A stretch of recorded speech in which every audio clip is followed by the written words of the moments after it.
Good to go. Oh, hello and good afternoon, and welcome to the Doge and Bunny Show with a side of deer. Number 4, sexist men be crazy.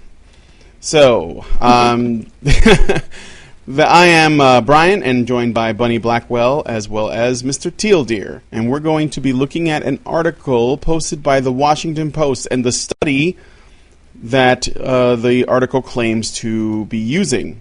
And the article is entitled "Sexist Men Have Psychological Problems."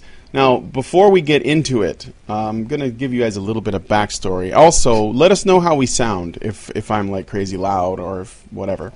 If I am, I apologize. Puerto Ricans are just louder than average people. I don't know if you guys know that, but we just operate at a higher volume. So I'm on this... Go ahead. You sound like the smoking hot Vice Squad cop. And Teal, as always, sounds like the mad scientist every girl wants to work for, even if he doesn't notice if they're still there or not. And I sound like the Canadian bunny. So there you go. It says nothing about our volume, but it is. That's a really great way to look at it. I'm poetic. What can you say? There you go. Okay, so the way I came across this was I was invited to a Facebook group called Against the Odds, YouTubers Working Together for Men. The group was put together by Chrissy-ocity. Chrissy-ocity is a YouTuber that appeared on the, you might remember her from the Questions for Anti-SJWs. Her profile picture is a Liechtenstein painting, and Christy Winters was also in that video. Christy Winters is part of this group, and she posted... because she is doing research for some video dealing with men's issues. But Christy often comes at this topic from a feminist version of men's issues perspective, which involves toxic masculinity, it's men's fault, and so on. So this is what she wrote when she posted it. Posting because this article deals with men's mental health, an issue this group is committed to working on, right? Please don't shoot the messenger, me, because of the meta-analysis results of the study's finding. So when I saw it, I thought, well, let me take a look at this article because it was entitled "Sexist Men Have Psychological Problems." And I thought, well, since Christy Winters is always asking us to do more robust analyses of feminist work, why don't we do something that she claims is good enough or robust enough to use? So that's how we came across this. And I think one of you guys wanted to say something? No, I'm just listening. Go on. Okay. Only because I heard like a droning sound of like somebody unmuting their microphone or something. All right. So I had to cough. Sorry. Oh, I see. So, Yeah. Sexist men have psychological problems.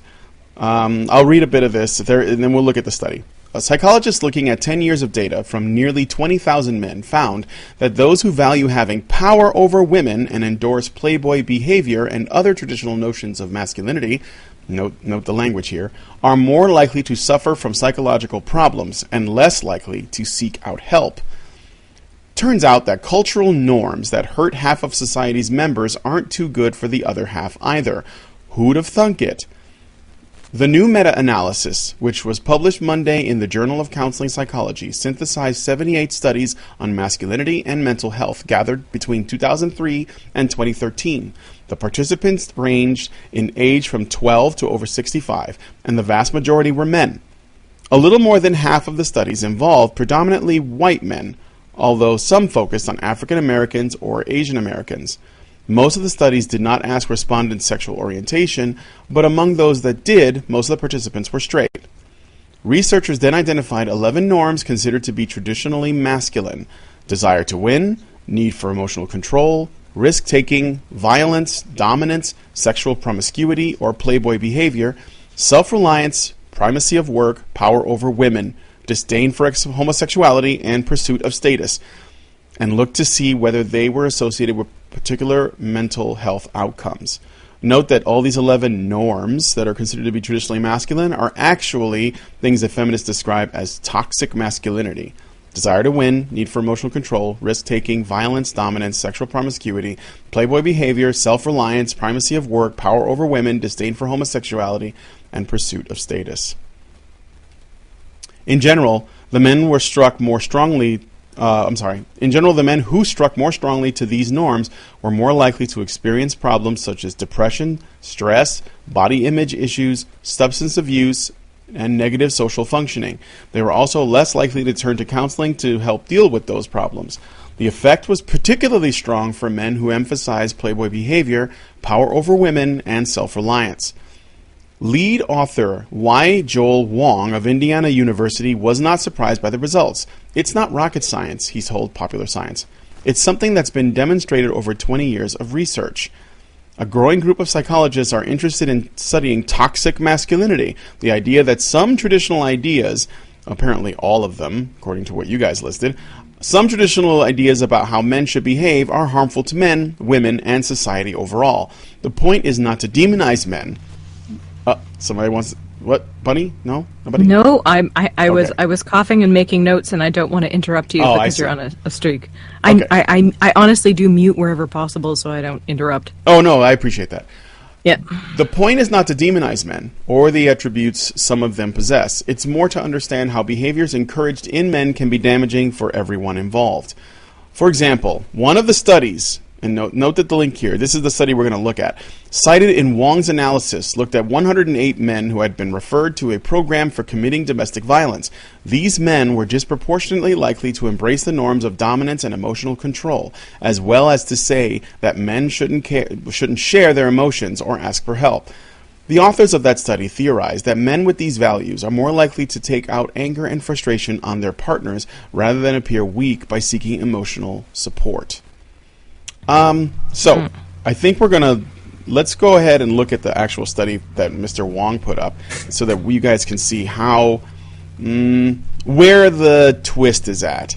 So far, I think it's already pretty twisted. I don't know. If you guys have any initial thoughts on what was written so far, feel free while I get ready to share the next thing. Well, my overall thought going into this is obviously to explore toxic masculinity. And yet, without a comparative body of evidence to explore toxic femininity, there isn't really a control, if that makes any sense. Are these human behaviors, or are they gendered behaviors? And if we're going to focus on shit men do that are self-destructive and wrong, then we need an equal body of evidence, in my opinion, even in terms of objective research, right? Just to get a full picture of things. Mm-hmm. We also need to do that with women. And not painting women as victims, but as this study and all the studies that they're citing are doing, as this is traditionally a gender-conforming behavior that is considered toxic. I don't see a body of studies on traditional gendered behavior by women that is considered toxic. So that immediately raises my ears. Do you know what I mean? I'm like, you're going into this looking for a specific outcome that cannot be balanced by a comparable outcome for analysis. So to me, that immediately puts the feather in the heart off balance, and you get eaten by the crocodile. So going into this, I'm already like, you got to be real careful here, guys. What you're saying is, what we're looking at is, it's an equation, and only one half of the equation is actually filled in, and the other half is completely ignored. Oh, that's exactly my point. You have to balance the equation. And when you get into this and you start looking at the CMNI, that's the conformity to masculine norms inventory that is often referenced in here. They talk about risk-taking behavior in men, such as drinking to excess. But I don't see a lot of research going into women drinking to excess and the destructive results they may have. Oh, wait, because women still get a pass when they drink too much. And nobody wants to look at that, I think, because there is this men evil, women, well, we're children, right? So we know not what we do. And for me to take any sort of research like this seriously, I need to see opposing evidence. Mm-hmm. I need to see the other side of it. And I don't see the other side of it. So going into this, I'm already like, well, you're kind of just wanking in the dark here. Fundamentally, because we don't have enough on the other side to balance it out. If you're going to make it gendered, then throw down, brah, let's make it gendered. But you make it fucking gendered then, don't you? And we do both, right? Mm-hmm. And with no disrespect to trans people, I mean in terms of male-female dynamic. And I don't see that here. So please continue. But as for the study of men in domestic violence, again, we can't have opposing or even complementary evidence because how many women are arrested for domestic violence? We can't even fucking study it. Mm-hmm. So there are so many things wrong with this going into it, just in terms of falsifiability or null hypothesis. And I've referenced this before, but you have to have the other side of it if you're intellectually honest. So anyway, please continue. No, I gotcha. Yeah. Also, before I get into we start looking at the study itself, it wasn't easy to get this study. And I think that's worth pointing out, because while the Washington Post has a link to said study, you can't actually look at it. You can only look at the abstract, and then you have to, I think it's behind a paywall, but when Bunny tried to buy it, she still couldn't access it. Through a university. Yeah, I couldn't get it through the university. I couldn't get it privately through the APA directly. It actually raises my eyebrows when I can't get it through my university key, because I have access to a ton of shit behind paywalls, right? And this, I could only get the abstract. And if you only look at the abstract, it sounds awesome. Yeah. Right?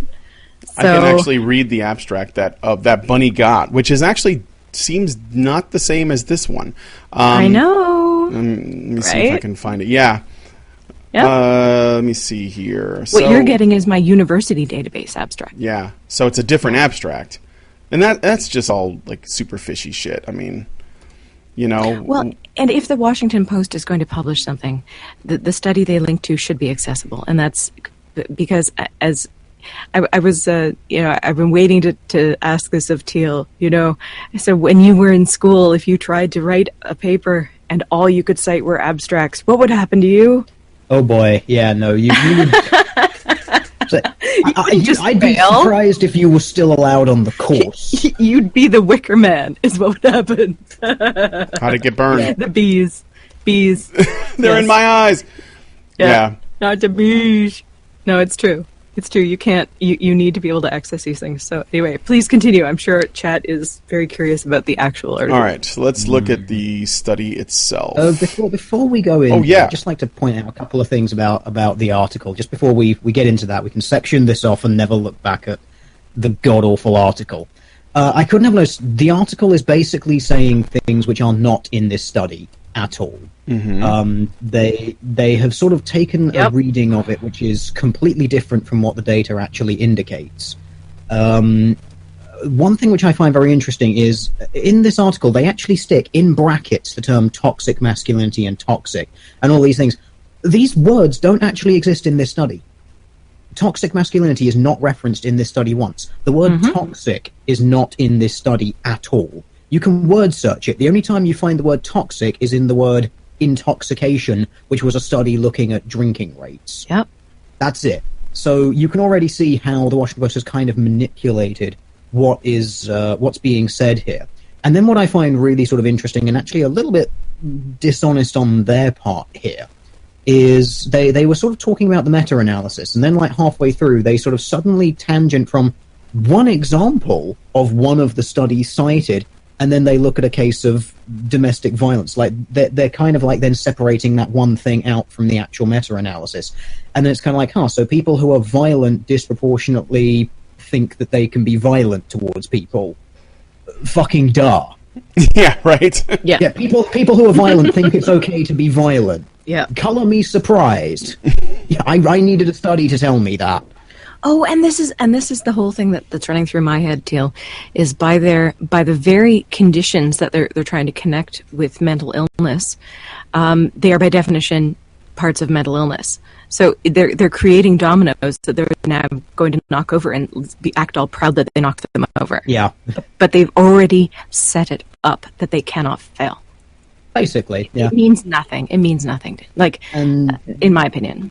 No, I pretty much along the same lines. One thing which I will mention, which I don't know if I want to save it for when we get into the actual thing. We've already spoken about the conforming masculinity norms index. Mm-hmm. One of those things that we're going to find is this is a very bizarre view of masculinity. Insofar as we'll read through it and we'll see the I can't remember the number of traits. It was either 11 or 14 or something like that. The one I read was 94. The one I read was 94. They actually, wow. they actually went into more detail. But the sample size was fucking 800 people. So Yeah. it's like, how many times has this been cited? And it's 800 fucking people. Like, that's a pretty This is small another sample thing that size by my happens. eye. Masculine freedoms, 94 items, yeah. But then they look at, I'm thinking of the subscales, where they've got Yeah, 11 distinct I'm thinking Yes, of yeah, dimensions, yes. That's the part which I'm kind of interested in, because we're going to look through that, and you're going to realize it's a very, very warped view of masculinity, insofar as it seems to be informed very much from someone's subjective opinion, because if you consider historical gender roles, you can question a lot of these. And that's all I'm going to say for now. I'll go more in depth into that when we actually get there, because I don't want to derail it, so we can... It's all right. I don't want us to jump around. We can go in order and make sense. Okay, so I'll put the study back up, and here we go.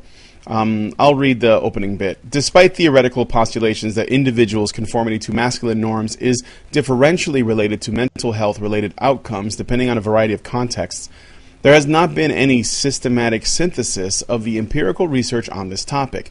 Therefore, the authors of this study conducted meta-analyses of the relationships between conformity to masculine norms, as measured by the Conformity to Masculine Norms Inventory 94, and other versions of this scale, and mental health-related outcomes using 78 samples and 19,453 participants. Conformity to masculine norms was modestly and unfavorably associated with mental health, as well as moderately and unfavorably related to psychological help seeking. The authors also identified several moderation effects. Conformity to masculine norms was more strongly correlated with negative social functioning than with psychological indicators of negative mental health.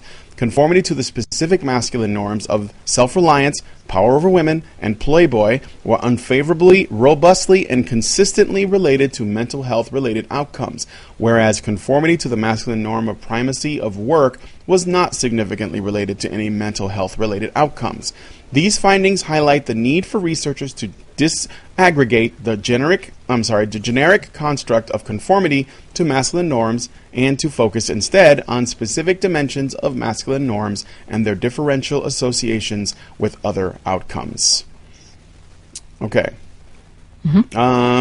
So, what are we going to look at first? Do you have any specific section you want me to go to?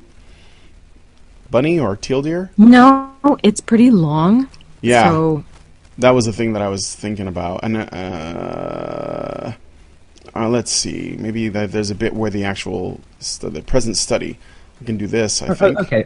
Well, the first thing that I want to note here, it comes up in the actual data where they reference the meta-analyses, but it is actually right here on page one of the first notes which I've made on this second paragraph, starting correspondence concerning. But if you just follow that paragraph down, I suppose it's probably actually the third paragraph, starting O'Neill 2012. Here we go. So O'Neill 2012 found strong evidence that masculinity-related constructs are positively associated with psychological problems across diverse samples of men and women. Now that kind of stood out to me, and we'll see why when we actually go and look at the things. It's in these meta-analyses looking at masculinity-related traits, you're measuring women.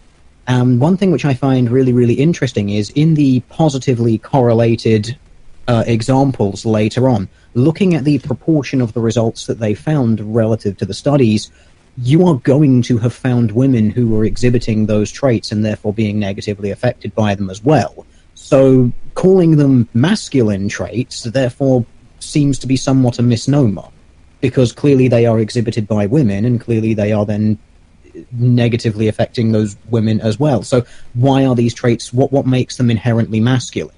exactly. It seems that what makes them masculine is simply the assertion of the person who has labeled these things masculine. You should probably just be looking at them and saying, what kind of behaviors have potentially damaging outcomes?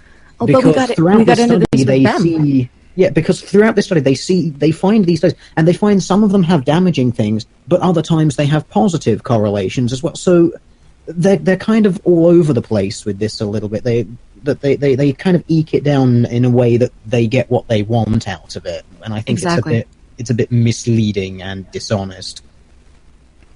I tend But to remember, agree. women can be toxically masculine as well, because women are masculine as fuck. Yeah. Well, unless what this reminds me of a study that we looked at a couple of weeks ago, I think, and in it there was like a list of what are deemed to be masculine traits and deemed to be feminine traits. It was the one about the sperm banks, right?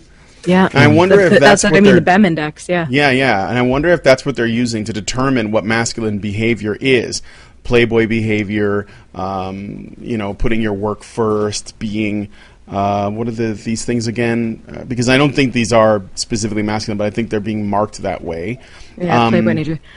Yeah. So the correlated with power over women, which that's kind of a strange phrase. Self-reliance. That's Go what I ahead. was saying. Is it power over women or power in general? Because Yeah. they are not the same thing. But if you're looking at somebody who considers himself an alpha male, whatever you want to go with that, but if they consider themselves powerful and they like having power over things, is that power over women? Well, by definition it is, because it's power over everything. But we'll just classify it as power over women, shall we? Are they viewing this as... I do think they are considering the male tendency to desire high social status, which is something we know men tend to desire because it's what women actually find attractive in men. So, therefore, they've taken men desiring high social status because women tend to be attracted towards men who have equal to or greater social status than themselves. So, therefore, by that definition, men are higher on the power hierarchy, or generally you'd expect them to be, than women on the average. But does that mean that they have power over those women? Exactly.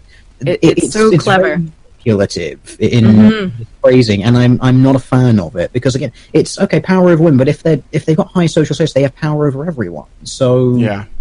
And Plus, that's what I women out of it. That's what I get from this as well. And when you can take any trait and expand it and exaggerate it to extremes that would be considered in the realm of mental illness. I mean, any trait. You can take fucking altruism and take it to an extreme, and then you've got a martyr complex. So, to me, studies like this they don't have there's nothing for me to hang my hat on or sink my teeth into, because I can do that with any trait. I can do that with anything. Yeah. I can do that with nurturing. I can do it with collecting. I can do it with cleanliness. I can do it with grooming. Yeah. I mean, you can make the argument, if you wanted to, that if Teal Deer's translation of what power over women is could be, where you have men that seek higher status because women tend to be attracted to men who have higher status, you could even make the argument that that's actually women's power over men, to make them chase things that may be outside of their interests in order to find something or have a better chance with something that is. So yeah, I mean, this power over women thing is a really sketchy phrase. Besides, do women who have because if they were testing women for traits of toxic masculine traits, and would they also have power over women as one of the things? Would women do that to other women? Oh, they wouldn't include that. No, as a of course thing. not. No, that wouldn't be Of course included. not. One thing I would point out, actually, really quickly before we move on about this, these three traits which they're picking out as being the ones which have the highest correlation to mental and psychological problems, throughout this paper, I at no point found anything about a fail state. Because if you're failing at having a social status that you desire, if you're failing in Playboy, if you want to take multiple partners and you're failing, if you're failing at being self-reliant, as in you're dependent on other people, that's going to cause people to have mental illnesses and mental problems. That's the sort of stuff which can lead to things like depression and alcoholism. So it's not the traits themselves which have caused that, it's failure to acquire them. So if you acquired them, would you still have that problem? Potentially, but potentially not. So That's a they good point. they seem to have completely missed out of this study the concept of a fail state, because a fail state can cause these problems as well. It's not necessarily the trait; it's the journey towards the trait. Yeah, that makes something sense. to think about. Yeah. No, absolutely correct. Yeah. Okay. And so, go but ahead. this is what I'm saying. Any state from a certain slant of light, you can correlate with mental illness. So you want power over women, you're a dominant sexist. you don't have power over women and you're upset about it, well, you're also a sexist, you're just not a successful one. So angry, entitled, crying, man baby sort of exactly. thing. Yeah. So, and this is why this study makes my head hurt, because this is exactly the kind of research, and I use that term in the loosest possible way, makes my head hurt, because it's not, you can make it say whatever you want. And I try and use my powers for good, but were I on the dark side of the force, I would be writing these for a living, because they're so easy to do. Mm-hmm. It's so easy to make the data say what you want it to. It's true. Yeah. All right. So I guess we'll look at the study itself. All right. Against this backdrop, we sought to conduct a series of meta-analyses on the relationships between conformity to masculine norms as measured by the CMNI and mental health-related outcomes. We focus on the CMNI because it is currently the only published measure of conformity to masculine norms written in English. All right, well, let's stop right there for a second, because they said they focus on it because it's the only one that exists. Now, what is the CMNI? I think, Bunny, you were talking a little bit about it. That was it's a conformity to masculine norms in inventory, mm-hmm. and I've read it. Teal's read it. It involves traditionally what is considered traditionally masculine behaviors.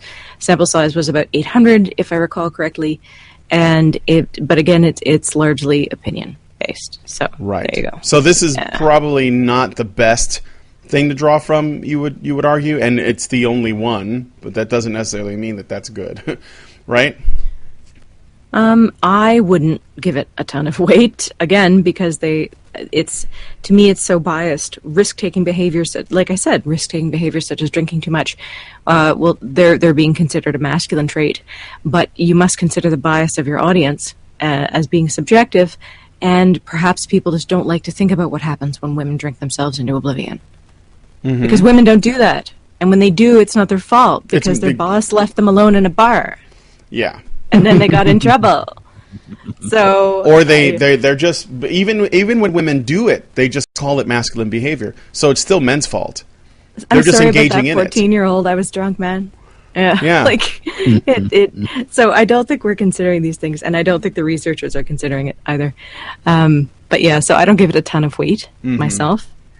But it's definitely cited a lot, so yeah. Yeah, well, the weight that you should give this is really not very much. I mean, okay, kudos to you for trying to catalog this sort of stuff. You know, that great. You're trying, but the bias with which it's been assembled is ridiculous. And when we actually read through it, I'm just going to point out all of these examples. I mean, we've already covered risk-taking and drinking. You can apply all of these to women as well as to men. You know, you can find masculine and feminine examples for these things. And I do think that a lot of these are set through a lens. And I don't know which lens I want to call it, because even just like general historical knowledge can point out exceptions to this. Mm-hmm. But we'll read through it so that everyone's actually knows what the CMNI is, what the 11 indices or whatever it was they decided to call them are, and then we'll talk about that, I suppose. All right. I would love to see one of these where they evaluated the same behaviors objectively, as in not based on lived experience, but as in terms of observation, and then correlated them to how many women engage in it and how many men engage in it, and then correlate it to negative outcomes and comorbidity of mental illness, and then maybe we have something we can actually think about. Yeah. That is the best way of doing it. Actually just look at what people do, how often they engage in that behavior, because that's one of the best ways of finding it out. Mm-hmm. Which I find it really weird why some people then like to throw away other data points. You know, like those OkCupid and Tinder things, you know, where people like to throw out that data and go, oh, there's not proper studies. Like, so watching what people are doing without them knowing that they're being watched and seeing what they actually do is in no way a proper indicator of what people actually do. Really? I'm glad That's- that you have just Yeah, thank you. single-handedly dismissed the entire intelligence agency, the entire concept of spying and espionage, everything to do with psychology that we know. How much have you had it drilled into me about research bias and how when you're conducting a study, sometimes you cannot tell people things because you will influence the Tell outcome. people they are being watched, because then they will Exactly. change their behavior. Yeah. That's the definition of doing it wrong. Thank you. The less people know about how involved they are in a study, the better. Exactly. This is what, even if you just give them a complete false flag and just say, "Oh, we're just measuring how you talk to each other. We're going to be looking at your eye contact while you're mingling and talking," and then you get to the end, it's like, "Aha! We lied. What we were actually looking at is how many glasses of alcohol you ingested in a social situation, and comparing that to what you normally do."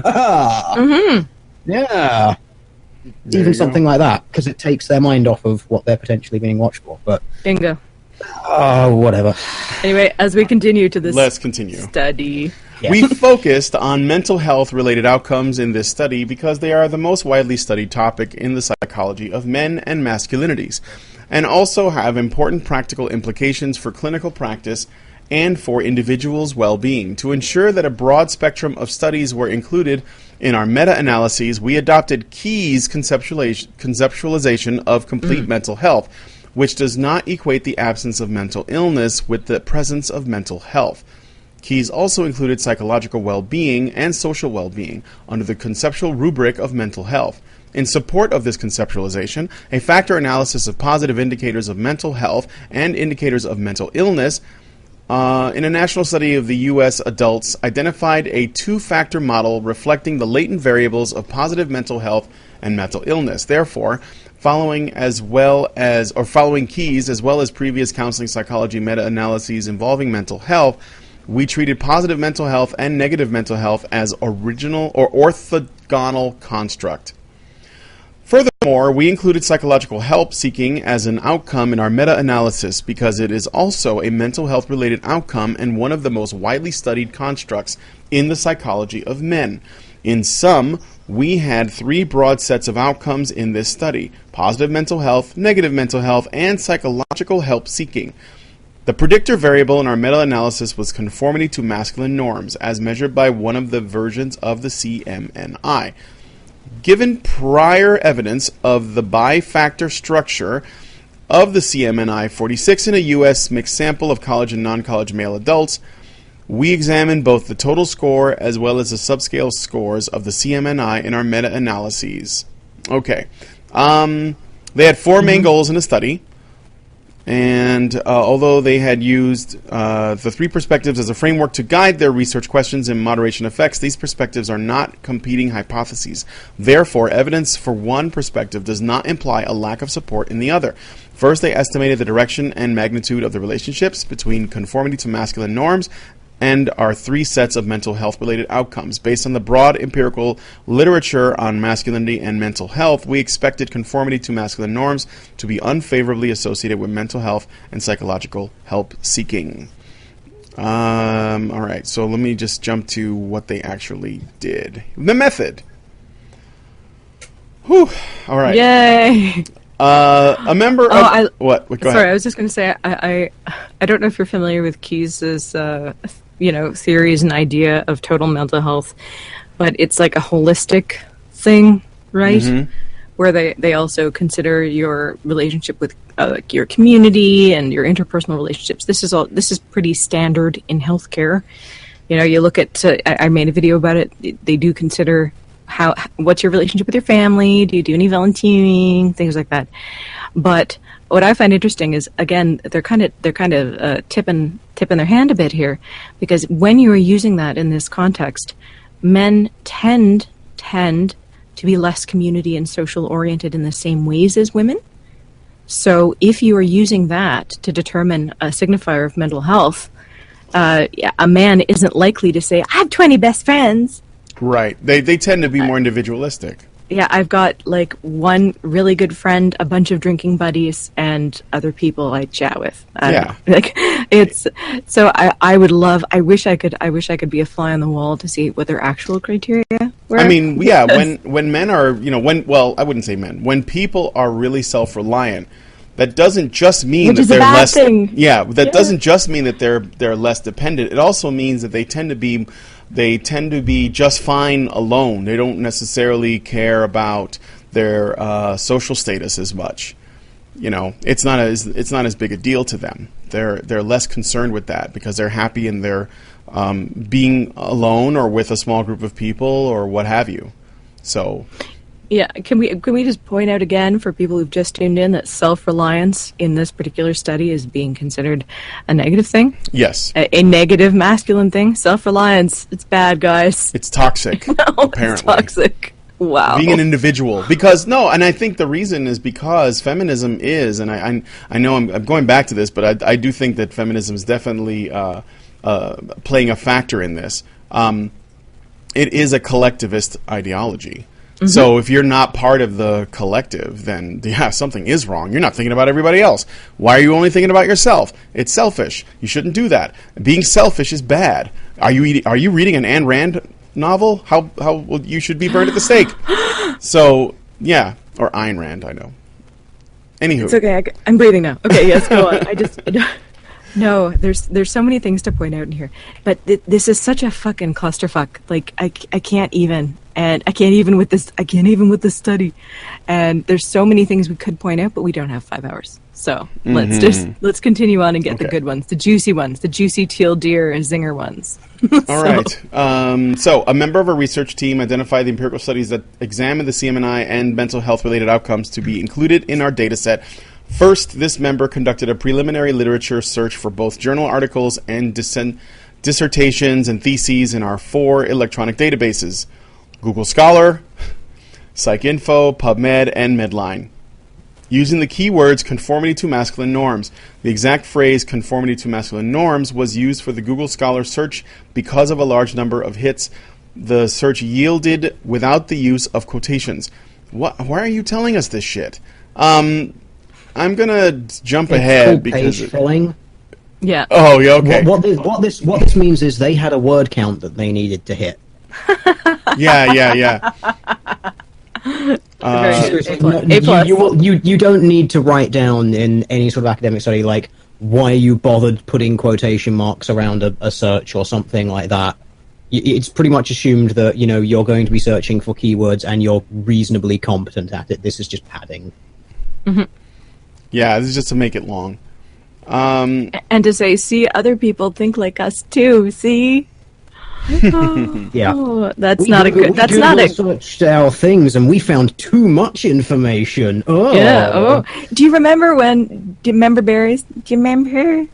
Do you remember what? Do you remember when the scientific process was to go against other people and like try and discover new things? Do you remember? Oh yeah, I remember. I remember. That is good old time. Anyway, continue, please. Those were the old days. I feel so old now. I know. I'm right there with you. Maybe. All right. If you remember, I'm there. So I guess I'll jump ahead to where they actually found something. Yes. Okay, so keep going. About 5 pages then. The following. I was just gonna say, keep flipping. Keep flipping. The following variables were coded. A 2-hour training session was held. No, who cares? All right, data analytic plan. The meta-analyses so a 2-hour training session, is that the part where they're writing about what they did on the Sunday before they sat down to actually study the data? So I had a 2-hour training session, and then I went out for some steak, and it was pretty good. Went and saw a movie. Damn, that really put me in the mood to crunch some numbers. And that's what I did for my summer vacation. Okay, so data analytic plan. The meta-analyses were conducted using SPSS macros developed by Wilson. The Pearson correlation was used as our measure of ES, with the exception of our analyses involving specific dimensions of conformity to masculine norms. We used the CMNI total score to represent the construct of conformity to masculine norms in our analyses. If the CMNI total score, so this is the table, overall characteristics, number of samples, What is this CMNI conformity inventory? I would like to take us up one page so that, or did I lie? Was it 2 pages?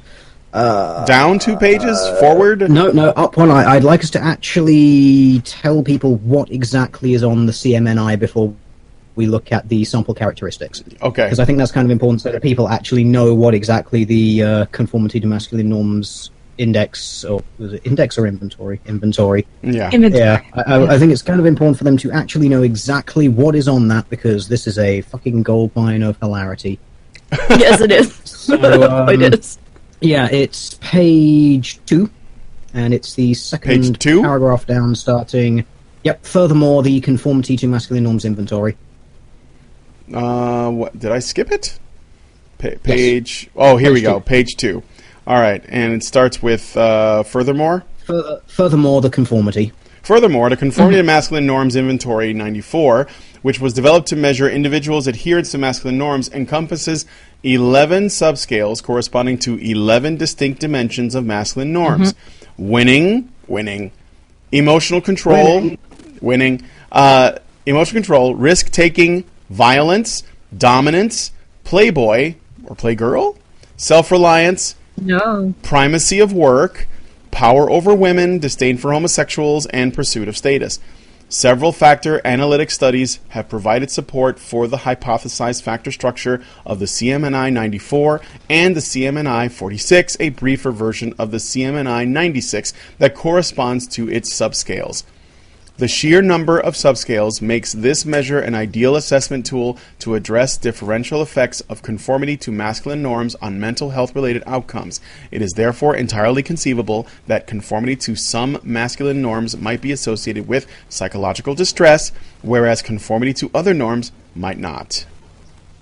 Alrighty. Yep. The subscales. You can have 8 million subscales, and if they're all as bullshit as that, they'll mean exactly the same thing. Yep. Wow. So, I mean, Disdain for homosexuals, eh? I don't know. I personally consider disdain for plebs to be a very masculine one myself. No, you are so biased, though. You are so biased in this respect. I know. I mean, my God, I want to stick 2 extra ones in there, which is eating steak and lifting weights. Come on, feminists, get on my fucking level. You don't understand toxic masculinity, yo. It's true. Do I know. you Do you even lift, brah? Do you even? I got you first, though. Do you even lift? Do you even lift, bro? I'm in. Get these deer gains. So, Okay. Okay, I'm sorry. With that, forgive me. I never do this on stream, but this is so aggravating. I'm having a beer. So, Slancha, to all, this study is literally driving me to Pilsner. So, please continue. I understand. It's fine. Yes. I will take the reins. You can get drunk. On one, is you that- vastly underestimate my Irish heritage. Was that toxic masculinity of me? I'm encouraging you to get drunk while I take control of everything. I think it is, God and it's damn it. also I think toxic masculinity that she's going to get drinks in the first place. It's true. Which one of us is more masculine at this moment in time, Bunny? Me, I of can't course. tell anymore. It's me. I'm drinking the beer. So clearly it's me. All right. Okay. On to the actual study. We're gonna get there, because otherwise we're gonna side tangent into the silly place, because it's much better to be in. It's so happy. It's so much happier there. But please, go. Okay. All right. So it is conceivable that conformity to some of these masculine norms might be associated with problems, whereas others won't. Okay, so this kind of blows out the whole toxic masculinity from A, the original article, and B, general existence. Because what that suggests is that the toxicity of these traits is not inherent, it's situational. So sometimes when you're engaging in these behaviors, it's going to be good, sometimes it's going to be bad. Yep. As Bunny said earlier, taking anything like this to excess can eventually end up being harmful to you regardless, because extremities are very rarely ever good things. And then 11 distinct dimensions. So what they've got here is they've basically got a shit ton of assertions of what is a masculine thing. Now, a little bit of historical knowledge will blow pretty much all of these out of the water. Winning, not exactly a inherently masculine thing. Women do give a shit about winning. They have senses of social hierarchy that does exist. as we've said before, and that kind of covers the whole power over women thing as well. We know that women socially hierarchy themselves in the same way that men do. Primacy of work. That's kind of 1950s of you feminists. Mm-hmm. You know, you're reaching back into the 1950s. You know, that time where there was a mysterious lack of men in the populations in Europe and America because most of them were fucking dead. So when they came back, there weren't as many jobs, so they got all that extra work. All the job basically started paying more because they were desperate to snipe people because of the reduction in population. Before that, men and women both used to work, and they both used to work really fucking hard. So a lot of women would have prioritized working in that time. So that kind of blows that out of the water. Disdain for homosexuals as, like, stereotypically masculine. Right. What really masculine nations do we know from the past? You know those Spartan warriors, those really hard nut people who used to practice pedestry. It's totally legit to jack off using the thighs of a young boy. Yeah, they had a lot of disdain for homosexuals with all of their intergirl sex. And yet they were actually a very pro-masculine society. You know, they were the sort of men best at everything kind of thing. And they had no disdain for homosexuality. It was seen as, like, pretty fucking normal for them. So, where are they getting this from? These are not universals. These are time and geographical specific thing, which I find so bizarre that we've got feminists who are picking this when one of their favorite counter-arguments to things like evolutionary psychology or biopsychology is, well, I found one example of, like, 200 people in the deepest, darkest arse end of absolutely nowhere that's not even on a map, therefore it's disproven any sort of universal claim about human behavior, even when it still kind of fits in there. It's just a bit of an anomaly. But then they come up with shit like this, which is just assertion based on very sort of limited criteria with no sense of universality or considering any sort of other culture or other time period or anything like that. And yet that's one of their favorite defenses. Yep. I apologize for sticking my nose in earlier when you were on your magnificent rant, Teal. But with respect to primacy of work, and you're referring to 1950s and women, define work. Because if you consider work, at one point in history anyway, it was homestead and family. Have you looked at the Romani women and the pride they take in their household work? Have you gone to someone's house and criticized a woman's, like, how she keeps her house or her cooking? If she takes pride in that, it's not going to go well for you. So, and a great many women, if that was their work, if child rearing and making a nice home and supporting her husband was her work, God help you if you criticized it. So and again, I'm getting back to the Irish, a lot of pride in how you keep your house and a lot of pride in how you keep your family. It may be culturally different as time passes, but there's primacy of work is a female trait, definitely. But define work. Do you mean work outside the home? Or do you mean something you're passionate about and invested in, and that's what you spend all your time doing?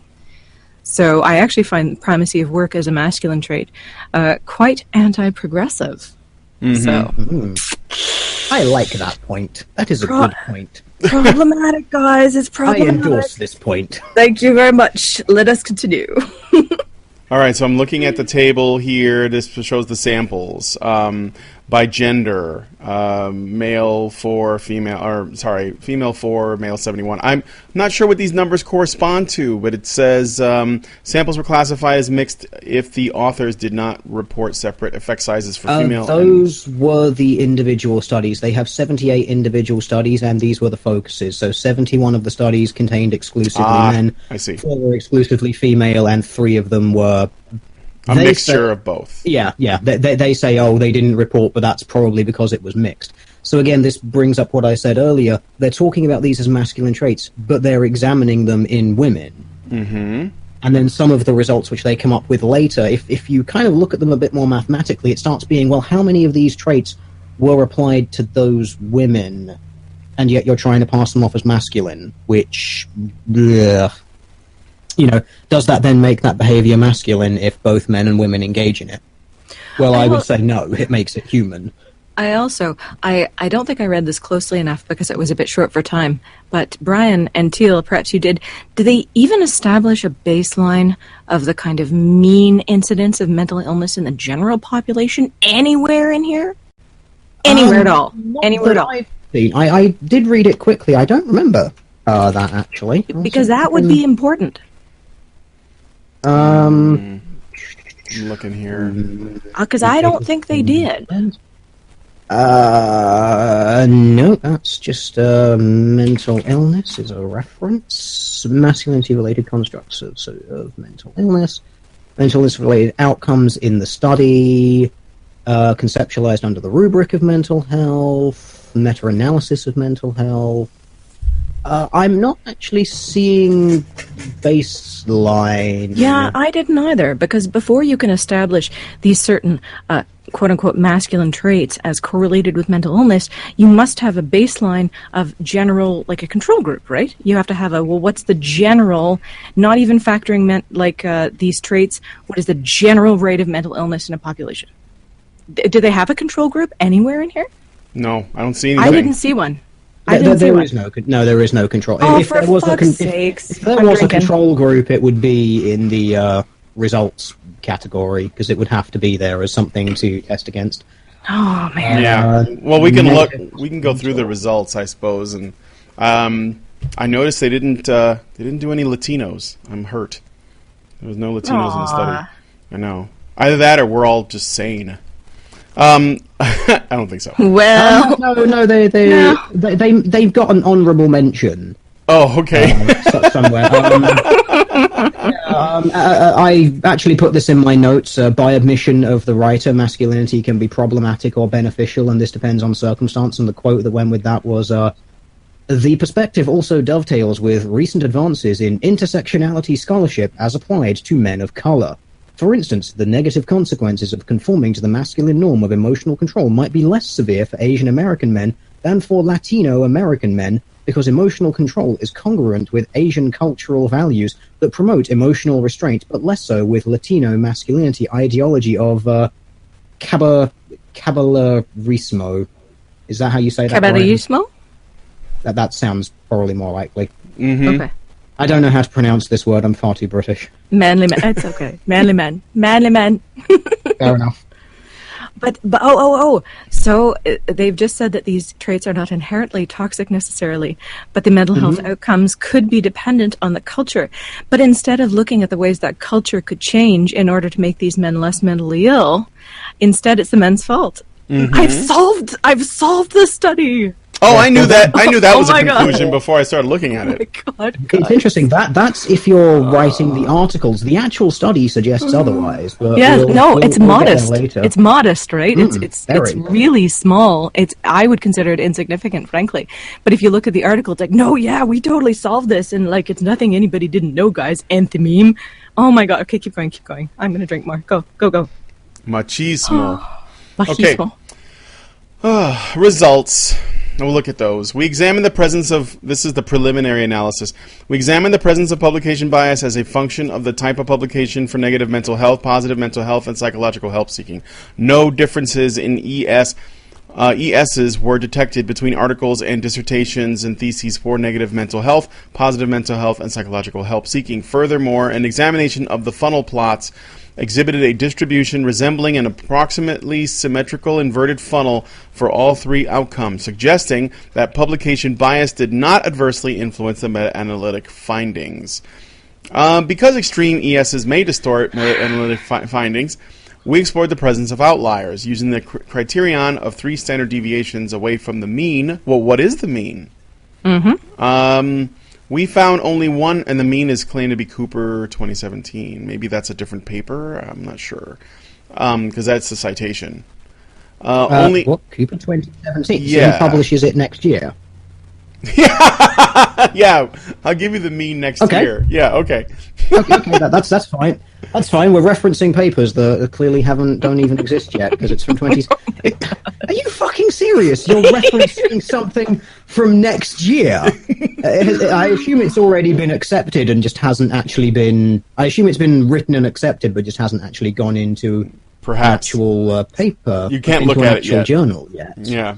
Citation predicted. I want. Yeah, exactly. I want to find that. I'm sorry. I'm going to be a while. I'm going to try and track this down. Okay. I'll keep that's reading remarkably common. I've just searched it up. It's a book which seems to not exist yet. Hang on. No research. Anthony Harris Cooper. No, it's a paperback that was published back actually in the 2000s. I don't know why they've stuck 2017 next to it. That is weird. I don't understand. What the fuck am I looking at? It's a glitch in the Matrix. Possibly. I just had deja vu. Exactly. It Again. happens when they change something. Did you see the girl in the red dress? Oh no, no. Okay, yes, we need to finish this. Wow. All right. Only one outlier for the relation between conformity to masculine norms and psychological help seeking, and no outliers for the other outcomes. However, after contacting the author of the study with the outlier ES, he clarified that there was an error, a missing negative sign, in the correlation reported. After correcting the error, there were no further outliers. Using meta regression, we also tested whether ESs for positive mental health, negative mental health, and psychological help seeking varied as a function of the reliability alpha coefficient of the CMNI measure reported. Across all outcomes, we found no evidence that measurement precision based on CMNI alpha coefficients affected the magnitude of ESs. Okay, so let's see. I want to try and get to some results. There's a lot of gobbledygook and filler. So yeah, it's academic wanking. So just continue on. It doesn't matter. It's fine. All right, omnibus tests. Correlation between conformity to masculine norms and mental health related outcomes. Do you see the table I'm looking at? Mm-hmm. So this is the table. Negative mental health, conformity to masculine norms. They have a K, R. I'm not sure what these are. I almost thought of reproductive strategies for some reason. Yep. 95% CI, Q, and I to the second power. What the fuck? I don't know Those how are just they. the distributions. Here it is. Yeah, they explain it. The distributions. Yeah. Okay. So the I2 test, which quantifies the percentage of the total variability in all studies attributed to, between studies, heterogeneity rather than to chance.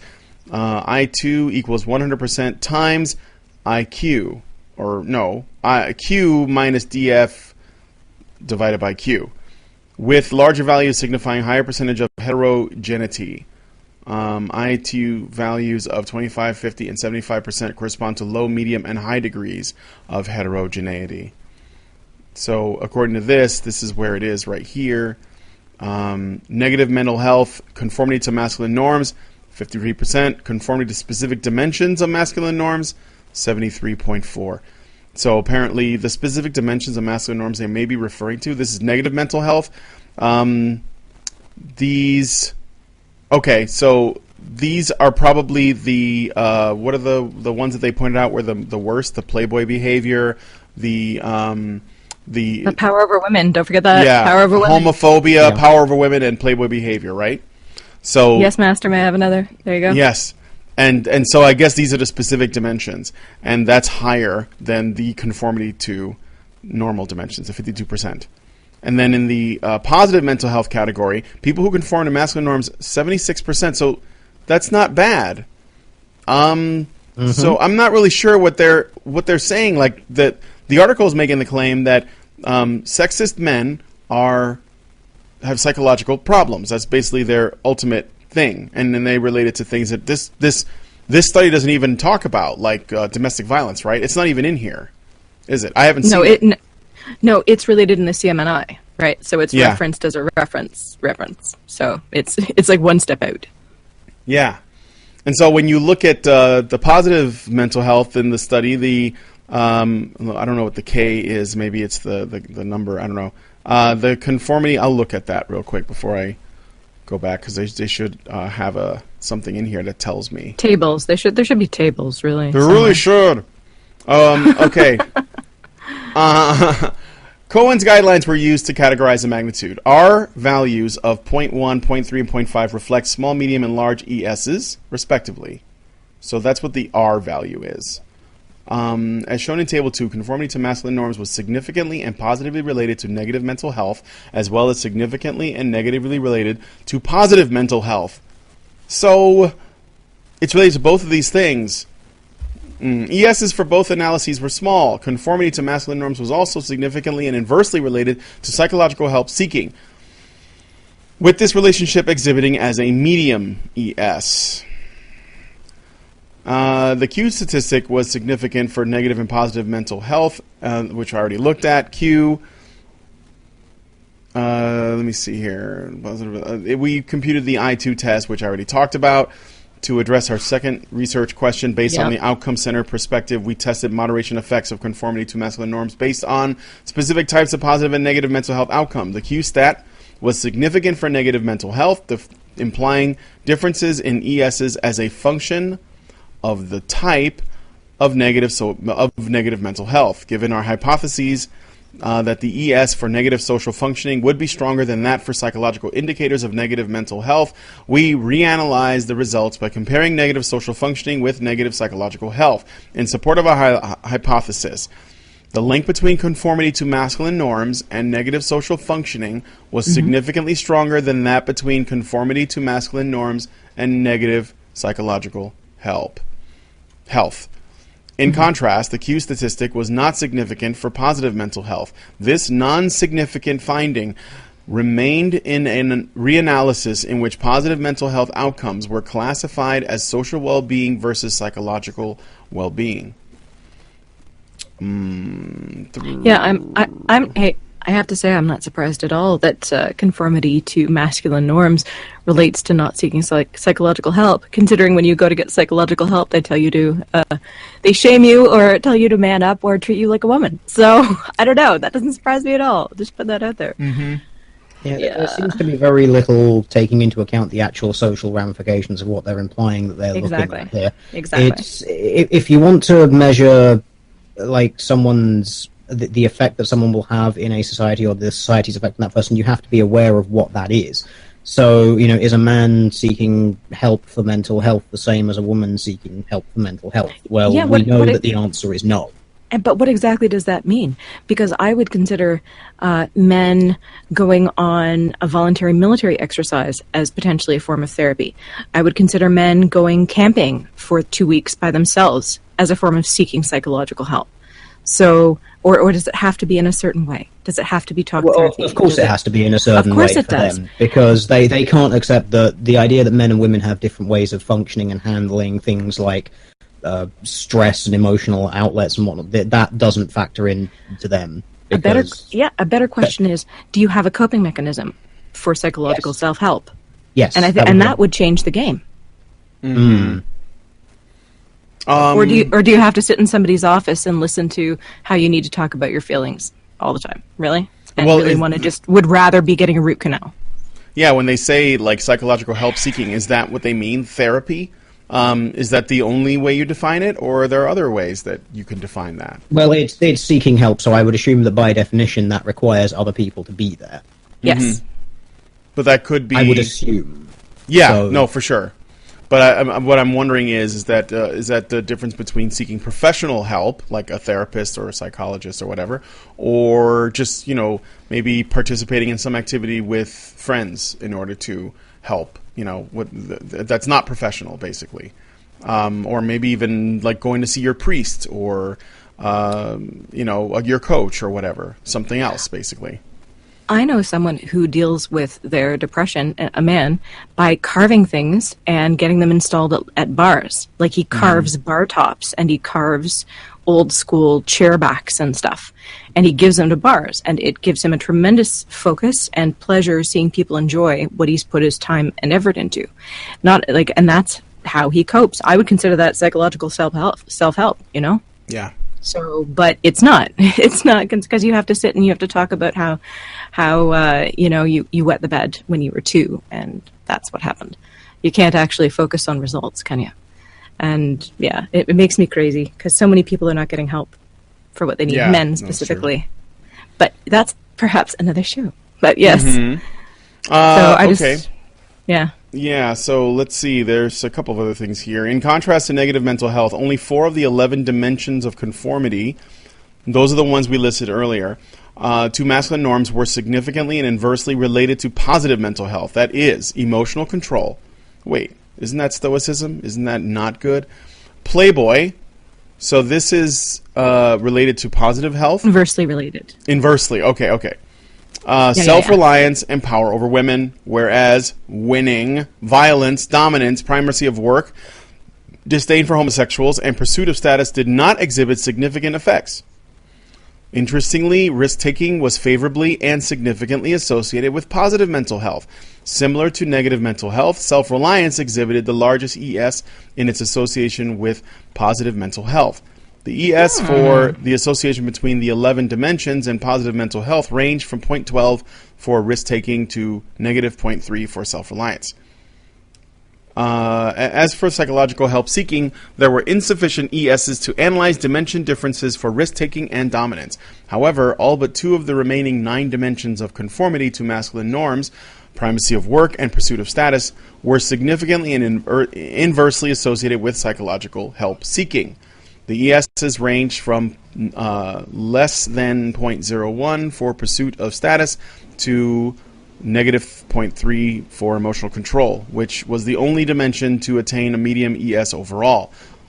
Or ES. Overall, these findings provide strong support for the predictor-centered perspective, namely the link between conformity to masculine norms and mental health-related outcomes differed as a function of conformity to a specific type of masculine norm.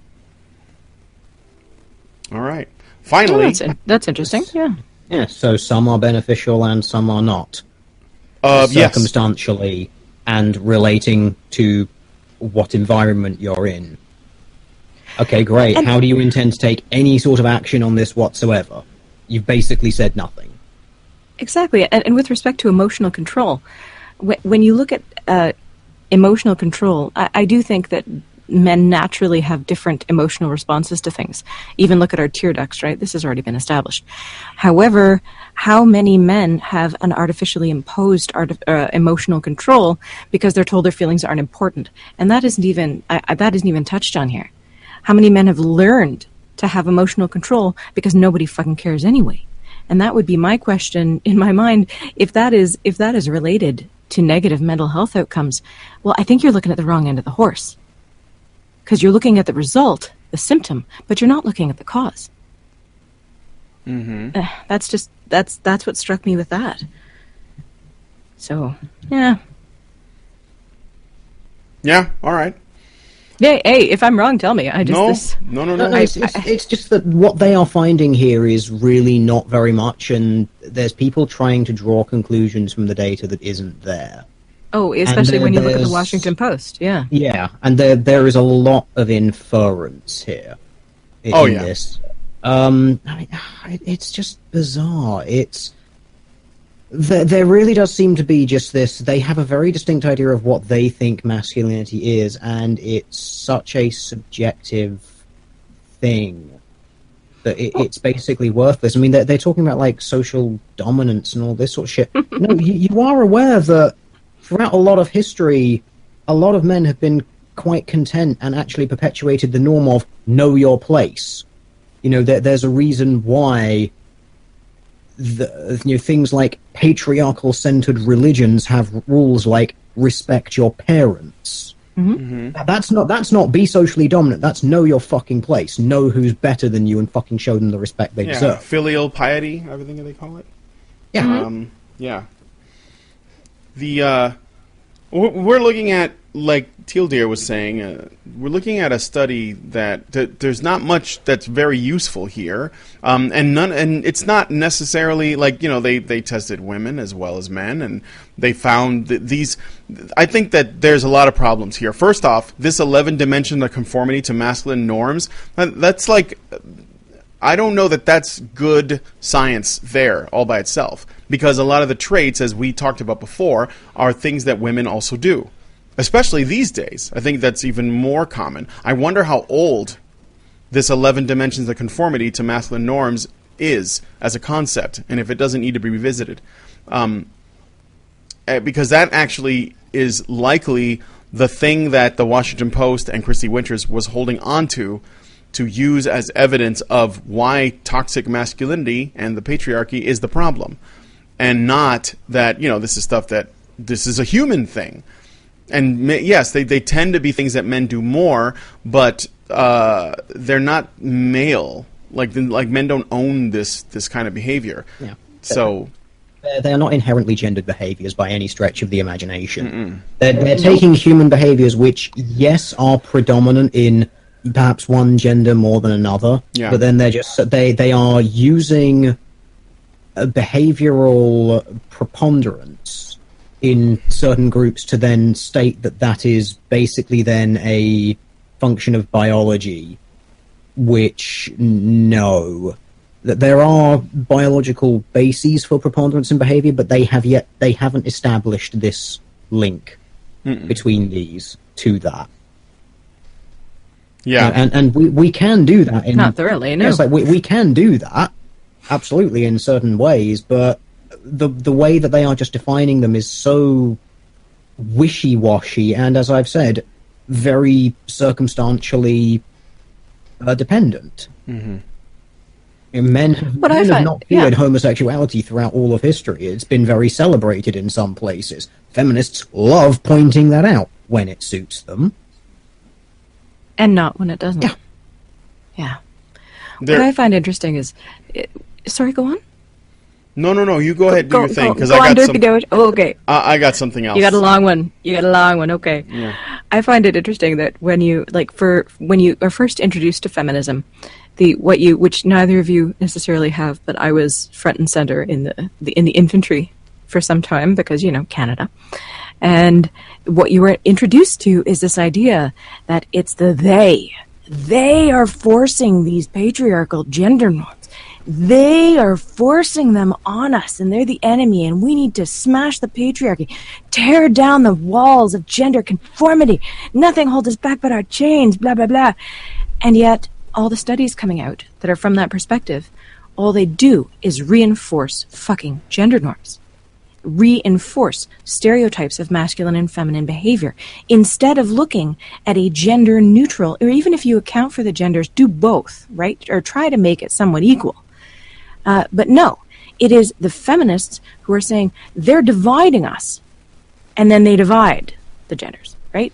Mm-hmm. And it's total double talk out of both sides of their mouth, and that's what over the past while of studying this, I've realized that they really don't want, they being the feminists who are advocating for this kind of thing, they being people who write this kind of thing, they being the universities that approve and peer review of this kind of thing and give grants and say yes to this and no to things that might show women in an unflattering light, which happens, by the way, of course, if you didn't know, but it is that rhetoric that is actually creating a gender divide.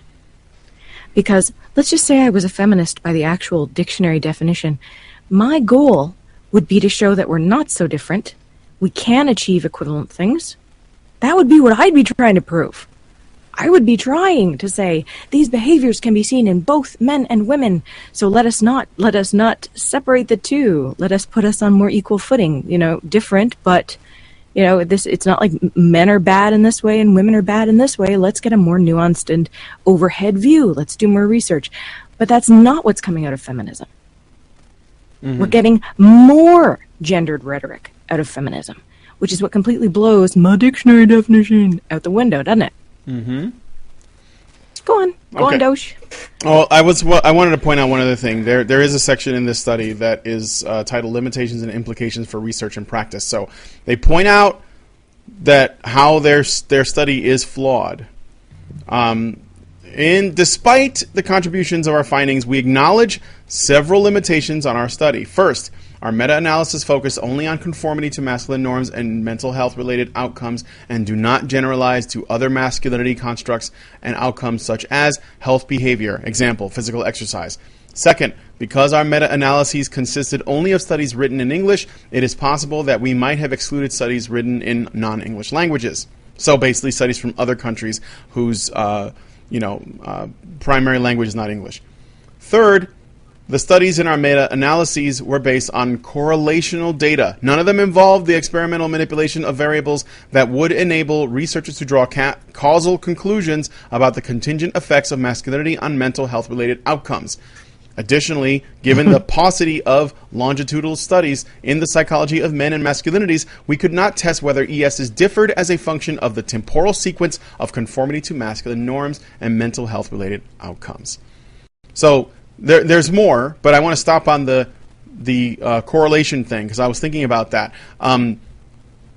It was one of the comments that Skeptor made under the original article. So I'm going to give credit to Skeptor here because he did make a mention. Now, I don't know that Skeptor looked at the study, but he did read the article. And he said that the way the article frames it, you could say that 100% of people who like to eat cheese have killed themselves in the shower.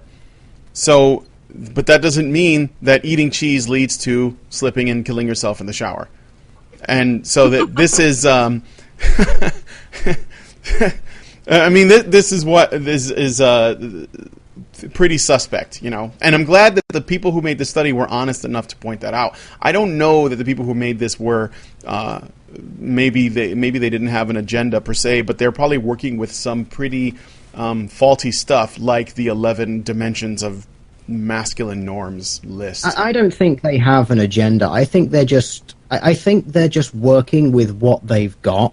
Mm-hmm. And then realizing that what they've got is very limited, which is why they are basically saying, what we've got here is a bunch of correlation. That's it. It might not be linked in any way whatsoever. Or it might be like a third or fourth variable, because they even say, look, we don't have access to the original things to play around with the variables. So it might be like a third or fourth thing that is actually causing the correlation, and that once you normalize for it or remove it or factor something in, it'll go away. Yeah. So they're basically saying it's not that this study is completely worthless. It isn't. It's just a stepping stone. Well, no, it's a stepping stone towards another thing. Like even studies where you end up like this. It's like, okay, I've got a load of correlation. Well, okay, I know there's a load of correlation. The next time I revisit this, I can attempt to work out what variables we need to change. You know, you can start looking at the individual studies and testing more validity of it, and hopefully eventually find out that what you're saying is complete nonsense. Mm-hmm. But that's the problem, is we've got correlations based on citations to correlations, based on citations to correlations, and there's nothing challenging these things. And there's no control. And there's no control, and there's nothing challenging it in a head-to-head academic arena. Mm-hmm. Yeah. There's not going to be either. I know there isn't. And by the way, chat, seriously, I'm not a feminist. I was extrapolating if I was a feminist by the dictionary definition, okay? Don't mass unsub. Come on, guys. Come on, guys. It's hypothetical, right? Okay. Let's go. Fourth, so is another one of the limitation. Fourth limitation, some of our moderation analyses were hampered by sampling inadequacy. Because our samples consisted mostly of men from the U.S., our findings are not necessarily generalizable to women and to non-U.S. countries. Similarly, across all outcomes, our moderation analyses could not address comparisons involving adolescents and older adults because there were insufficient samples for these groups. The majority of studies did not report participants' sexual orientation, which drastically reduces the number of studies available for moderation analyses. So if they didn't include the sexual orientation, I believe the Washington Post pointed out that they didn't use gay men in the study. But according to this, they didn't actually record the sexual orientation of the men or women in the study at all. So that would have then what does that say? That actually discredits it even more, right? I mean, potentially. We know that the Washington Post is full of shit at this point. Recording their sexuality is kind of meh for most of what they're saying, but considering that one of their really big things is disdain for homosexuality, if you're going to assert that that is a trait of masculinity, you need to be, working out whether you've got gay people or lesbian people in there. Yeah. Because if they are then scoring high or low on that, that might tell you something, or might just prove that you're full of shit. Exactly. Well, yeah. Probably prove that you're full of shit. Yep.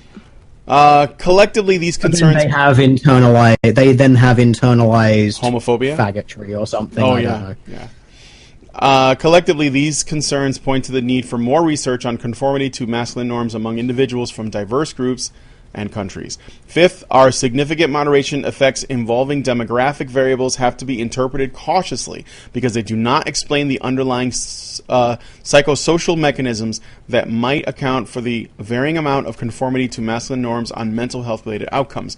Beyond demographic categories, future research should address how variables associated with social identities, such as racial identity, sexual identity, perceived racism, acculturation, and social class, interact with conformity to masculine norms to predict other outcomes among individuals from diverse backgrounds. For instance, researchers can address whether experiences of racism accentuate the link between conformity to masculine norms and mental health outcomes amongst men of color. Sixth, go ahead. Oh, I was just going to say that's an interesting perspective, considering it's already been established that certain men who are in cultures that encourage masculine behavior do not suffer these mental health effects. Yes. Please continue just pointing that out for those who may not have heard us earlier. And while we're on the topic of culture, would you consider Islam to be a masculine culture? I think that on some level it kind of is, but maybe this is cancer. I don't know. Do you want us to answer, like, for real? Yeah, no, go ahead if you want to. I mean, okay. There's nothing off board here. Okay, no. I think there are many aspects of focus, as in masculinity being what is running things and trusted to enforce things, yeah? However, there is a ton of focus on women in terms of protection and keeping them a certain way and encouraging them to be faithful. And so I would consider a masculine culture to look more like, frankly, something MGTOW, right? Where men do their own thing and where women don't occupy a huge spot in their head. But since women in Islam occupy such a huge space in, the general headspace, and I'm assuming, the traditional Orthodox cultural grew up in it, not just I was born in Canada and, have been exposed. I mean, like, immersed in it.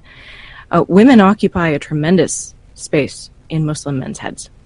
So by that definition, I would say it is not a masculine culture because there is so much thought around women. It's not what I would consider positive or productive thought, frankly. But I don't consider... Oh, dear. Forgive me. Okay. I don't consider a great many things with respect to Islam particularly positive or productive, frankly. Oh, no, So- that you're not gonna... I'm not gonna fight you. Oh, okay. I'm not gonna fight you on that. Okay, because I've never been asked on HPR before. So I'm like, oh, shit, I'm glad I'm drinking. Okay. But no, I don't consider masculine in any way I would consider to be positive masculinity. Let's put it that way. And by positive, I mean men who are able to self-actualize and live free, happy lives. Let's put it that way. Right. I mean, I don't believe that any culture that's organized under a strict sort of authoritarian, religious, theological authoritarian construct is particularly masculine. I think that because it's not necessarily driven by that. But Teal, dear, what did you want to chime in on the into these muddy waters? Pretty much. Oh, they're not muddy waters for me. We all know my opinion of Islam. It goes something along the lines of the words cancer and purge.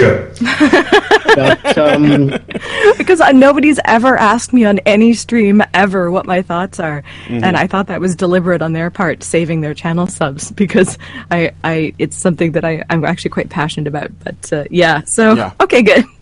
That's fine, but I would agree. It as a culture, it is not masculine. It's just one which observes very sort of quite strict gendered boundaries, but within their own domains, each of the genders do wield quite a significant amount of power. I mean, you consider, for instance, that like one of the things that Islam very much encourages is, while they sort of say, oh, women must be beholden unto their husbands and all of that sort of stuff, there's also actually a line in the Quran, which I really wish I memorized, but I didn't, which is basically something along the lines of, no, a woman only has to be faithful to her husband so long as he is a true Muslim. Oh, and all she has to do is find someone who will say her husband is not faithful to Allah, and then all of a sudden she does not. And he can also encounter trouble from his peers if his wife and wives, potentially, and daughters are not perceived as faithful. He can actually be beaten, and then that gets passed on to them. So, but how tremendously aggravating and stressful is it to be fully responsible for every single member of your household? Mm-hmm. And if they make a mistake, you are accountable to it, even if they're adults. So I would not wish that on anyone, male or female. So. Yeah, agreed.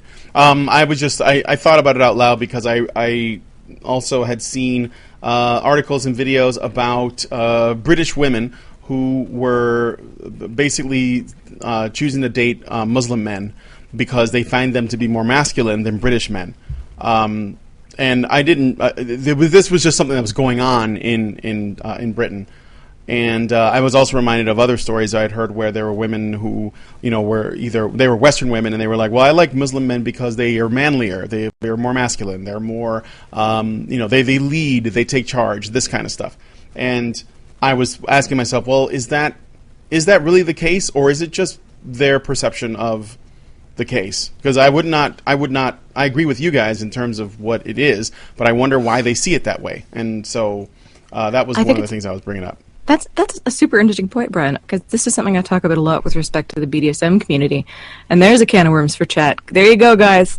But because I think that more women are seeking out what is traditionally, and by traditionally I mean stereotypically, considered masculine, because someone who was considered normally masculine in the 50s, or 60s even, is now considered toxic. Mm-hmm. So women are having to go to greater extremes simply to get any taste of a man who doesn't ask her every 5 seconds how she's feeling, right? Because we don't, the whisper memes and shit say we want guys who ask us how we're feeling. We don't, okay? Not just every 5 seconds. Yeah, just no. No. And a lot of us like once in a while for you to order dinner for me. Mm-hmm. Or for us, just do it. Just order dinner for me, and we'll see what happens, right? And it's very dominant, and it can be very sexy. And I need a minute. Okay, no.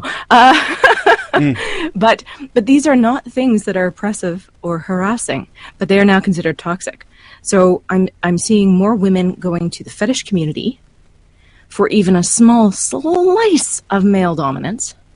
And we're also seeing women going to traditionally machismo cultures looking for that as well. But it doesn't have to be all or nothing. It doesn't have to be cuck or I will make you my third wife. There is that happy medium in between. And for me, all it means is letting men be men and not getting offended every single time a man maybe looks at your tits. If a guy doesn't look at my tits, even instinctively for like 1 second, I'm like, that was odd. Because it's I don't even know if men realize they do it, but it's an automatic thing. It's like I look at hands and shoes and eyes. Mm-hmm. Hands, shoes, eyes, I know everything I need to know about you. And most men I interact with, they do the quick flick down and then up to my eyes again. And if they don't do that, I'm like, are you trying hard or are you gay? Or, because that's an instinctive, like, animal sniffing each other's butts thing. Mm-hmm. Like, I kind of just expect it.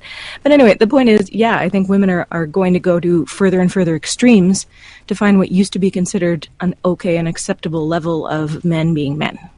So. Yeah, I think it's sort of like this thing that, you know, these women were sort of complaining about. Is basically the outcome of what happens when you know, spend all day emasculating a group of people, and then men specifically, and on top of that, they are mostly being raised by single moms, and on top of that, you have, you know, the women being fed this line of what they're supposed to want in a man, and it turns out that it's none of it goes against everybody's biology, and it's not working out, and then they're like, oh, you know what, that guy with the beard, he looks really nice. And he seems like a man, you know, this is what I want. And then, you know, they go get it, and then they don't like what happens after that. So, so I still don't particularly think that Islam is a masculine culture. I think that it's actually very gynocentric in a lot of ways. And it's still just, you know, it's just like any other, you know, theological, culture. It's centered not on men specifically. It's not celebrating masculinity. It's still doing what it thinks it needs to do to survive as a culture, which is, you know, it comes with its own problems. But the reason why I bring it up is by their definitions of what toxic masculine behavior would be. Many of those things are things that Islam is known for, such as, you know, disdain for homosexuals. Just as one thing, which is part of their dimensions. But that's not something that's masculine, right? That's something that's in the culture itself. So I need to address the chat. No, looking at someone's shoes is not to tell how wealthy they are. It's to see how clean they are. The same as the hands. I am a germphobe, guys. If a guy has dirty fingernails, he better be a mechanic, because he ain't finger fucking me with those filthy things. Mm-hmm. You know? Just to be blunt, it has nothing to do with wealth. All right, it's cleanliness. Hypergamy. Oh, it's all right. All right, I guess I'll just continue on. Yeah. No, I can't. Dirty shoes. It's a thing. I'm like, I can't do it. I can't do it. And this also might be a military thing. Like, if your shoes are dirty, it's like, how much disrespect do you have coming here having filthy shoes? All right, well, now everybody wants to go clean their shoes. Exactly. Because who knows? Fine, I completely understand this. For spending many, many hours of bullying them myself, you're just like... Exactly. No, it will be perfect. No, it's true. I can't help it. And that little bit on the sole that doesn't actually touch the floor, yeah, you better be doing that bit as well, because I will required to kneel down and that bit's dirty as well, and you've not been in the field, fuck you, you're doing it wrong. Exactly. If you have never gotten out a nail file to get every fucking crevice around the eyelids, you do not understand, okay? It is cleanliness. That is what it is. It is OCD military. It's not about penis size. It is not about penis size. It's not about wallet size. Honestly, I got my own money. I don't care. It's fine. So it's cleanliness. I hate dirt. All right. All right, moving on. All right, so the last bit. On the basis of our robust findings on moderation effects for specific dimensions of conformity to masculine norms, we argue that it is not particularly meaningful to discuss individuals' conformity to masculine norms in a generic sense. Rather, it is more useful to focus on men's conformity to specific dimensions of masculine norms. Although Levant did identify a bifactor structure for the CMNI-46, they also noted several weaknesses in this bifactor model. That is, the general factor in their model for the CMNI-46 explained that only 22% of the common variants in the items and 9 of the 46 CMNI-46 item factor loadings on the general factor were non-significant. In the same vein, Parent and Moradi raised concerns about interpreting the total score of the CMNI based on low intercorrelations among the subscales of this measure. Therefore, the question whether it would ever be appropriate to use the total score of the CMNI in research on individuals' conformity to masculine norms.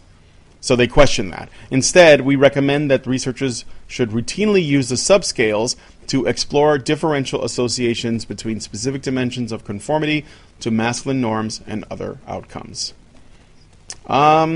So we'll just do the conclusion, and then leave it at that. But it seems that what we're getting at here is that this study, while not completely worthless, the Washington Post is really stretching to try to use it to make some kind of argument.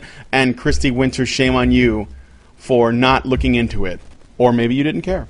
In conclusion, our meta-analysis of 78 samples and 19,453 participants provide greater breadth of coverage and depth of analysis of the relations between conformity to masculine norms and mental health-related outcomes than any previous single study or literature review on this topic. Which doesn't really say much if everything before this was shit. After all, conformity to masculine norms was significantly and unfavorably associated with mental health and psychological help seeking. Nevertheless, the substantial degree of heterogeneity in the ESs for these relationships highlights the need to disaggregate the generic construct of masculine norms and focus instead on specific dimensions of conformity to masculine norms and their differential associations with other outcomes.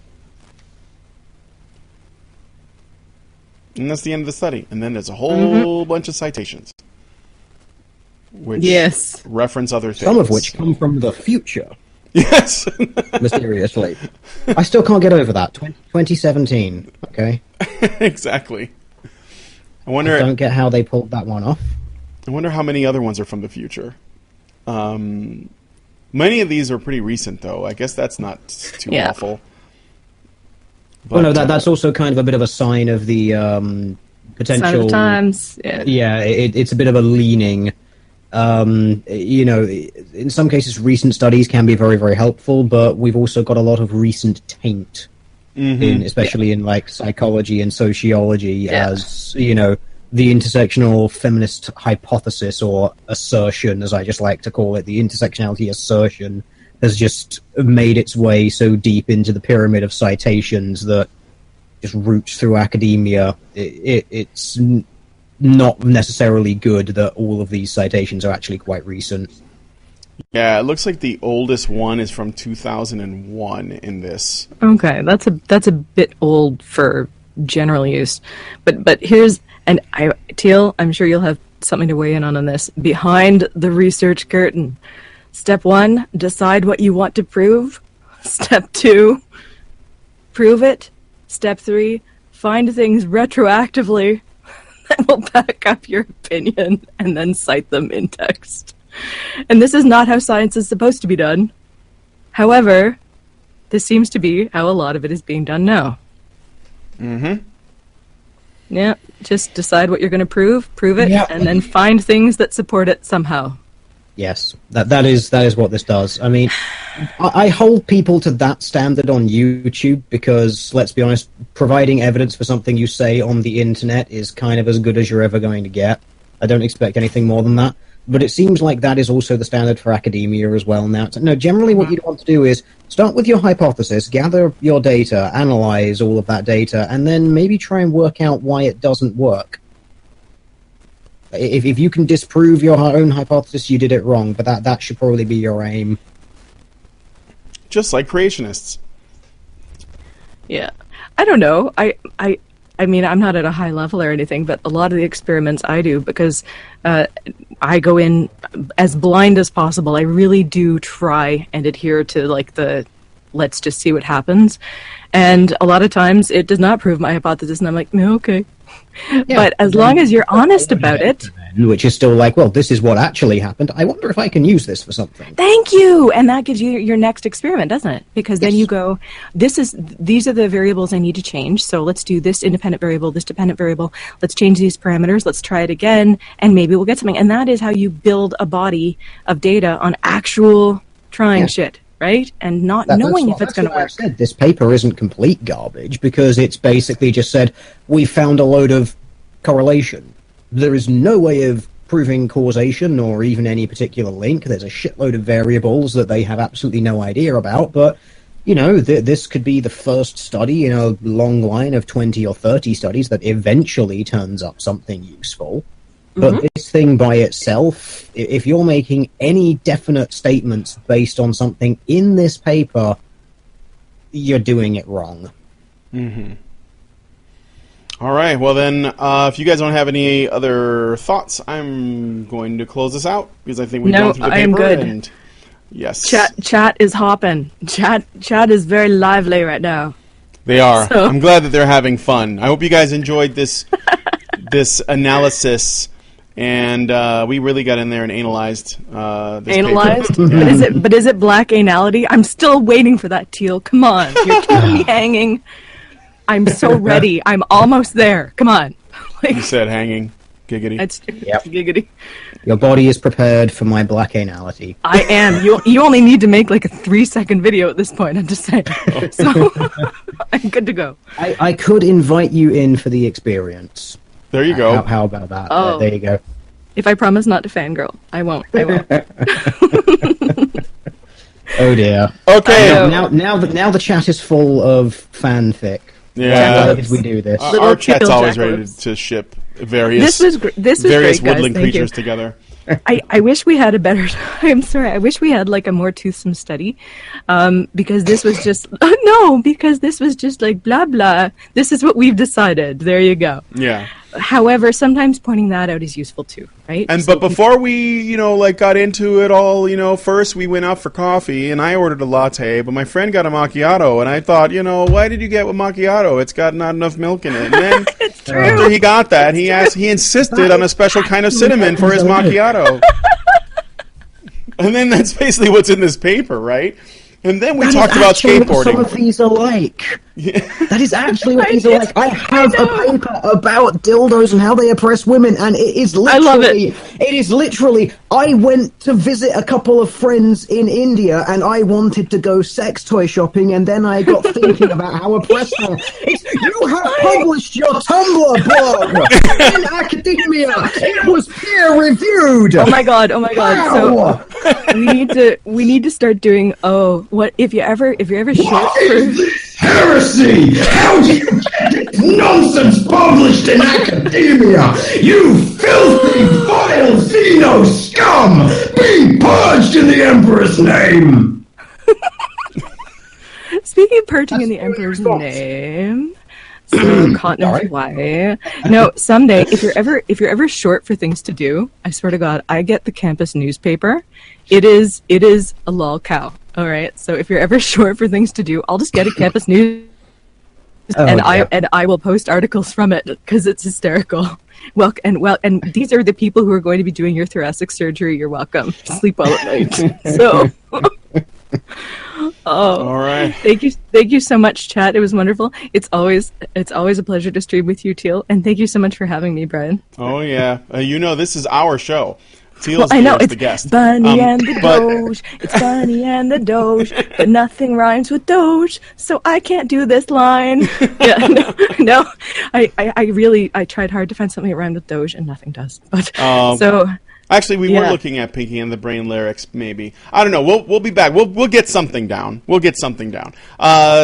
Thanks, Teal Deer, for coming on. It was hilarious, and it was great. It was a lot of fun, and thank you, Bunny, as always. And thank you, chat. Also, before I go, I still need to sell about 80 tickets so that we can go to the Red Pill in Chicago. So if you're in the area and you are willing and able, I would like to meet you there. Come buy a ticket or two. Bring your friends. Bring your enemies. That's okay, too. Yeah, they should see the movie. And come check out the Red Pill in Chicago. The link is already in the low bar. And otherwise, we will be back next week, maybe with a video. I don't know. I'm looking at a new YouTube channel that someone sent my way. I think it was called like something Princess. I don't know. It's a feminist channel, and it's cringy. But I'm gonna go ahead and check it out. Anywho, and you know what? If you guys have some ideas for lyrics for the Bunny and Doge, you can put them in the comment section too. I'd be interested in seeing that. Yes. Anyways, we're going to take off now because I have shit to do. So I'll talk to you guys next time. If.